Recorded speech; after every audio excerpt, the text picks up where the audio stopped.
All right. Welcome back. Welcome back. It was a nice day. Real nice day. We came home with the W. Let's just get that out the way before we get into anything else. That at the end of the day, we came away with the W. That's all that matters, right? Okay. Now, what you want to take into account are the reasons why this and that and the third. Right now, they don't fucking matter right now because I think things are becoming more and more clear as the season progresses. And we will begin to see more. Well, I can't say that because things change, right? Players come in, players go out, players go out, players come back in. So things are looking a certain way right now after, last week and today, where things are looking really nice out there for a little bit. And, well, they look good enough for us to come back with a victory. All right, that's the way it is. Don't be terrible season. Moving it out. But let's get into the action of the day. This little post game thing that I like to do with your boy, as blue as it gets. Still just getting into everything, but I'm finding some things. I'm starting to find some things. Let's start off with, we're going to save offense for last because that's the special part. The defense, once again, showed up. They've been showing up for like 3 weeks now. So defense has now established itself as a force that is dominant at the times that it can be dominant, and it should be dominant. Because we went against a Commanders team, Redskins team, whatever you like to call them. No offenses. That's pretty much not exactly us, but they're kind of not great. And but they have an offense. They can move the ball. Fifth yardage and team offense, something like that, close to. And the defense is bottom middling kind of thing. So, they got some offense, but the defense, which has talent, but that's not really performing, I guess. But yeah, we went against that. And as far as the defense handling that, this is what happens, man. We have some interior stuff going on with Leonard Williams and Dexter Lawrence both showing up today with a couple of sacks, about 3 or 4 between them. Kavion got in some assists, and I think he might have got one clean himself today. Really nice work by the front 7, establishing themselves as a force in the game from pretty much the start and throughout the entire game. They might not have been popping and hitting and getting the sacks like they were in that first half or throughout the whole game, but they were steadily bringing a nuisance back there, bringing the pressure, bringing the QB hits, not letting them sit back there and get comfortable. Or if he did get comfortable, they didn't make it a habit of him doing that, basically, okay? That's Sam Howell, who's been a decent quarterback. He's not the best, not the worst. He's a guy, a jag, what you would call him right now, I guess, on the Washington Commanders. You know how that goes if you're a Giants fan. Shit, man, what else? The DB showing up, of course, in the secondary, man. We can't forget Pinnock, once again, showing his blitz capabilities up there when he steps up to that line, man. He's up there. QBs need to be aware because that man is coming and he's got some intent to get to you, and he's got ways to get to you if you're not checking on him. Even if you check on him, I'm waiting to see how he reacts to that. But right now, they don't seem to want to pick him up, and he's more than obliged to come in and let the QB know that they probably should have picked him up. So as long as that keeps going, Pinnock's going to keep doing his thing. And his coverage is getting little something. It's improving back there a little bit. I'm trying to keep an eye on him. You got a lot of things to watch, but he's trying to keep an eye on him. He's holding up. He's holding up for what it is back there for Pinnock. Boom. As we know, Banks closed on Sunday. That's how we got it going right now. That's not mine, but that's how we got it going because that's the community that we got going. So Banks closes, establishes what it is right now. Until that man, defaults to some shit, he's going to keep doing his thing out there. Deontay Banks coming up with a big time interception. They tried him. My man punished him. He put him to sleep. And it was a nice design play by Wink, probably partially. Let's give him his credit. But the way it was played out and executed by Banks perfectly, put the QB to sleep, lulled him into a sense of comfort. He tossed the pass, and Banks showed off his athletic ability. And hey, bro, I'm here in the head. And he went and got it. And he brought it back for us. Not for 6, but he turned the ball over for us. Big time turnover. Really set the tone for the defense. Let everybody know in that stadium that defense was here to play. And that's what we need. You set that tone with the defense, and then the offense has to have that energy themselves to make sure the defense can still be doing its thing. So that's pretty much what happened throughout the most of the game. Maybe not to the best of the best, but that's what happened throughout the game, I feel. Defense pretty much held up. Linebackers, Akurike coming up again. We bat about 8 or 9 tackles again this game. Mostly his own solo tackles. So, he's there and he's coming out and helping out guys like he's supposed to. McFadden again. McFadden making plays, man. He's out there. He's showing off his rookie year that what we saw, or what at least I saw, and what others might have saw in him might be some true potential there for him to grow into something as a 4, 5, 6 year guy. He might really, really be a name, just known in the league. Respected name in the league as a hard worker who actually is respectable talent, and it probably has hopefully some stats to back it up too. Not about accolades and awards, but just some steady stats to back it up, cleaning up his tackling, being a force in the pass game, coming up with these deflections and interceptions, anything like that really. And QB sacks is always a win for a linebacker, middle linebacker in this 3-4 that we got going, whatever right now. The secondary covered. As far as the cornerbacks themselves, Trey Banks was in on some action there. He held it down. We didn't have a Dory today, so there was a mixture of Holmes and Cordell Flott in there. Flott was filling in all right. Didn't give up anything too major. Nobody really did. They only scored 7 points against us today, which is a real statement by the defense coming in, making a statement, not just letting the game against Buffalo look like a fluke, because Buffalo's a more high-powered offense, at least being able to consistently do it, and at the drop of a dime, be able to do that with the talents they have, and Diggs and Gabe Davis and such, and whomever else we already talked about last week. But today we went against Terry McLaurin, Jahan Dotson, not no scrubs, man. Curtis Samuel, if he's still there. I think Cam Sims is the one that's gone now. There's a few guys, maybe one other guy on there. Logan Thomas, their tight end, is not terrible at all. He's pretty good. He misses a lot of time. He's an injury guy who gets injured a lot for the tight end position, at least. He gets banged up a lot, and that's really one of the things that holds him back, because he's an okay guy out there in the catch. He's got some size, okay blocker. So we did okay against him. We don't play well against tight ends. We didn't let him just blow the game out and make a career day out of it. So that's good for the defense there against Logan Thomas. Who else? The run game, Brian Robinson and I don't remember Gibson. So you can't remember much from the run game because there wasn't nothing really going from the run game whatsoever.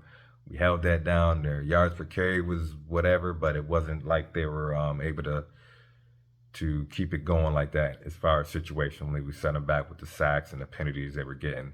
It was just something they had to abandon a lot of times in their drives, which played to our benefit as far as the defense. Let's go on to special teams. Let's get that out the way now. Special teams was just straight bugging today.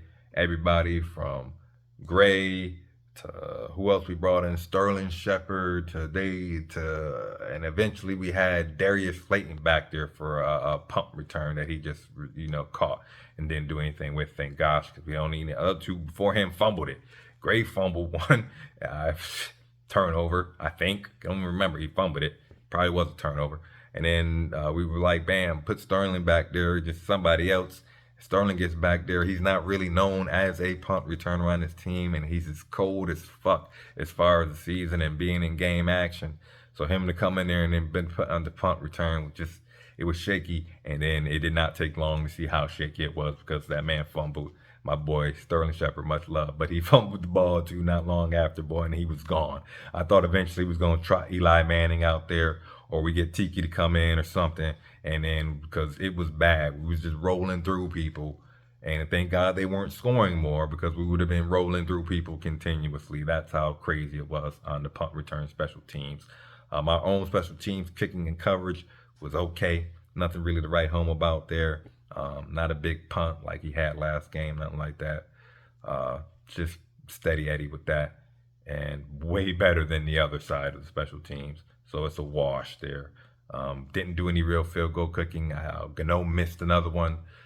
We're not watching Gano like that, but like, Gano, please start making these kicks, right? Because he can't miss these if we're trying to actually win games. Or if we're going to keep losing games, I guess he can miss them. It's whatever. But Gano, you MVP. You can't lose your MVP status because you MVP. But you miss more kicks, you will lose your MVP status. That's just the way it works, man. Please make more kicks, Gano. But we hope he'll clean that up, man. He's probably not even used to us feeling like we're kicking to win a game with the intent of winning it. So maybe he just got lazy or some shit. He's going to clean that up, though. He's an older guy, so he only has so much left to give to us, man. But whatever you can give, we'll take it because it's Gano and he's that dude since he's been here. Let's go to the offensive side, man, because that's where all the fucking magic is right now. Because that's where things look most different most recently, other than the defense slowly having the progressive change they have. The most sudden and impactful changes for this team have been on the offensive side of the ball. Unfortunately, we only scored 14 total points in the game. And yeah, those points are only scored in the first half. But everything else consisting around that, as far as the offense moving the ball, was way better these last two games, and especially today, once again, than anything else we saw previously in the other 4 games, 5 games, whatever it's freaking been, man. They were terrible. I just tried to erase them from my mind. There wasn't a bunch of sacking going on. Why? There's only so many things here that could be why, because the offensive line didn't have either their starting tackles. The center that we've been talking about, our rookie, he wasn't in the game. The guards have been flip-flopped, crisscrossed, turned upside down, and replaced by other guards who've been flip-flopping, crisscrossed already. So the guards, whatever, they don't even matter anymore. They're just people out there. Do you even know who's there anymore? Glikowski, Brandon, I don't even fucking know. All right, Pugh was over on the left side game for tackle. We had somebody filling in for Neil because somehow Neil disappeared in between last game and this game, and he got hurt too. Everybody just get hurt in the line for some reason. Nobody want to play on the offensive line for the New York Giants because they always get hurt. It must be some fucking curse. I don't know. Somehow this man's out of the game. He give him a credit for this one little bit of game, bro, from last game, and then he gone this game.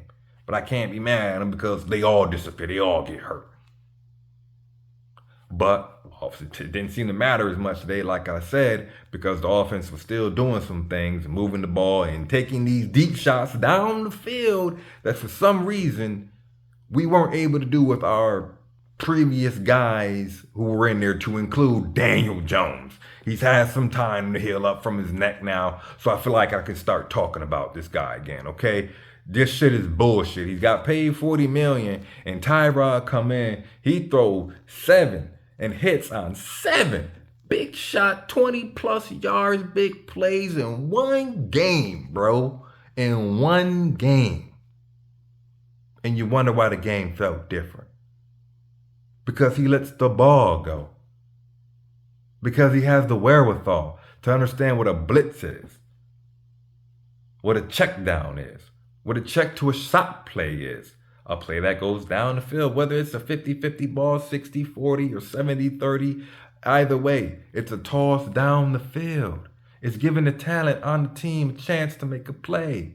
And they was making plays all day. Jalen Hyatt making plays. Darren Waller making plays. Darius Slayton made a play. He wasn't the big in this game, but he made some plays. Wandale making plays. Barkley making plays. And you ain't even got to throw the ball very far to him. Listen, this ain't a Kool-Aid channel. I told you it's as blue as it gets. So unless you have the answers, you might as well just not even try to provide any type of excuse for why it is like it is. Why is the backup playing so much better than the starting QB? I don't know. Yeah, I do know. But do you know? I think we know. It's because he's just not very, very good at doing what we need him to do. Play quarterback for the New York Giants with the people and personnel that we have. It's ridiculous now. Man was hitting play after play. And it wasn't just deep shot plays. Yeah, he's taking short shots. Yeah, he's making the right call. Yeah, the ball is getting handed off to the running back behind him, who the defense has to pay extra attention to. Of course, all these things count. And they come to the equation when we calculate why the fuck Daniel was so bad at playing quarterback for this team. And you got to think, man, this man going to come back. And what happens if the offense looks trash? What happens if it looks good? Do you buy in it again if it looks good? Are you buying into it again? How long would it look like that? Is Saquon there? Are you going to trade him? You're going to trade him? You're going to trade Saquon, and then what do you expect us to do? Just look at Daniel for the next 10 weeks? What that man supposed to do right now without this guy behind him? Because he ain't showed much, right? I know I'm talking to you, and you're just listening to me, but I need to make sure that you hear what I'm saying. Because those that need to hear it don't seem like they picking up the echoes and the reverberations that are coming off the walls when they watch Daniel Jones play quarterback, and then they watch other quarterbacks on other teams, and then say no quarterback can do the things that those quarterbacks do behind this team, because this team is what it is. But then you finally we get a floor. A floor. That's all Tyrod is a floor for fucking Daniel to have to not fucking like burrow his way through, yo. Dig his way out of. It's nuts. It's not about the money. It's about the play.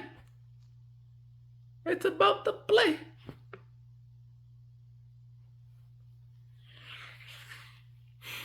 I thought I was going to be a little more hot about this than I am in this. But for some reason, I'm finding like some serenity and comfort in the fact that, you know, what is happening on the field is at least what we, you're not crazy. This team is probably a little better than what we saw before. And some of the reasons why it's not looking like it should is because of the handicap that is faced under by a quarterback who refuses to play competent football. And we're just supposed to like want to deal with this for the next 2 seasons.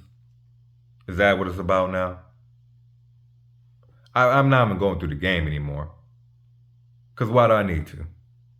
I spoke about the players that made plays. Darren Waller made a play. We only scored 14 points. It wasn't much. Saquon looked good, running the ball very well, catching the ball very well, doing what he do. He lost the fumble. Actually, no, there's some stuff to talk about because we only had 14 points, but we probably should have had like 24, 27 at most. 20 at least, right? 2 field goals we should have had in there. Saquon fumbled one. We had a fumble from fucking Shepard, but I don't think that turned into the points, or it turned into the only 7 points they got, whatever. But the Saquon fumble, that happened at in the red zone there as we were going in after he fell and hurt his arm off a sideline hit that took him out of bounds. He should be okay from it. Yeah, he got banged up. Oh, it's another injury, but it's his upper body. We'll take those. Come on now, be real. But yeah, it's like he jammed his elbow, something like that. So put it in. He should be not 100 with that arm at least, but enough that we don't have to worry about him losing the fumble like he did because it's probably got grabbed out of him. He just lost the strength in his arm. The man only has 2 career lost fumbles, okay? He's been in the league how long? He only got 2 career lost fumbles, and the second one happened today. So if you're going to hold him against it, whatever. But there's plenty of other stuff there. See, that's the great thing about it, because the more y'all hold, and people hold him against, for the things that go on in this team, that makes it just inescapable for Daniel Jones. That's the real deal about it. That just makes it inescapable for this guy. Like we are inescapable of this nigga's contract for the next 2 years. It's none. But it's whatever. It is what it is. Now, when the team comes out next week against Jets, now at least this Jets game will be something that won't just be trash that we have to worry about watching. You know what I mean? It won't just be trash that means nothing because we was 1-6. We 2-5. We at least might get to 3-5, and it's a battle for New York, and it's not the Snoopy Bowl in the preseason or something. Now, it depends on who's playing in that game for me, because if it's Tyrod, I'm hyped. If it's Daniel, I feel nothing but dread. I do. At this point, I feel nothing but dread. I feel like the offense is going to revert to some shit.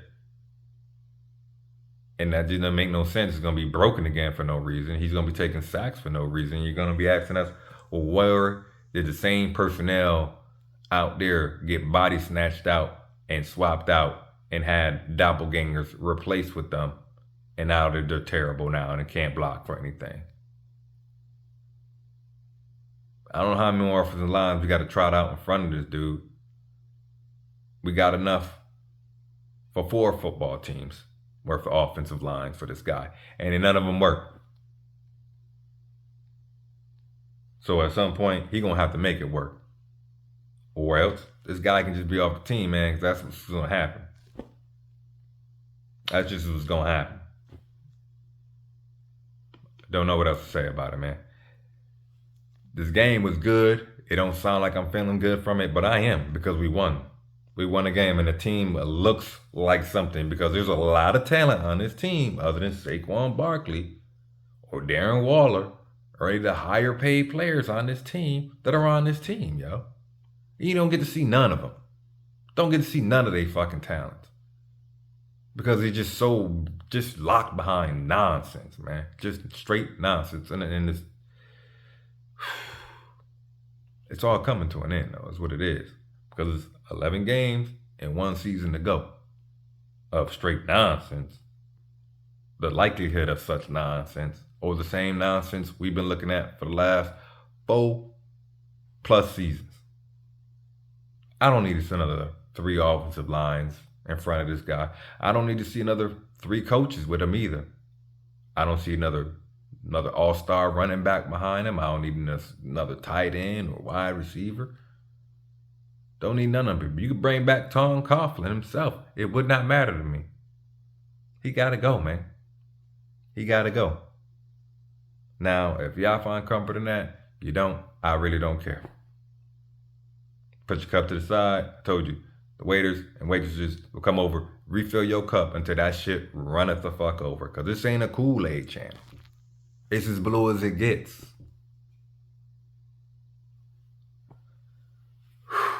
I'm really just trying to, because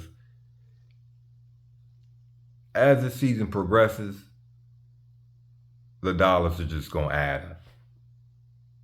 They just going to add up for what this situation with this team is and the way they financed it and its future, bro. And you should have an idea of what I'm talking about. I think that's it. This is a weird one for me, because I'm not even feeling any type of, I'm just mid through this fucking thing. It really, because it's redonk, yo. It's redonkulous watching this fucking football team. We got the dub. We going to the Jets. We trying to get another dub. Hopefully we got the right dogs with us to go get that damn dub. Or else we gonna catch this L. And it's gonna be is what it is. And it's gonna be right back on track to what is an inevitable likelihood for this team. Because we don't have all the pieces, or the most quote unquote most important piece to have this team actually doing something. I already told you about what's coming. That shit's definitely coming. It's on the way. It's in shipment and all the other stuff. But until then, I will keep this coming out. I think I might try to put something out later on this week, specifically more focused on the certain things leading this team right now from the quarterback position. I'm going to talk about quarterback. So if you want a quarterback video, you're going to get a quarterback video.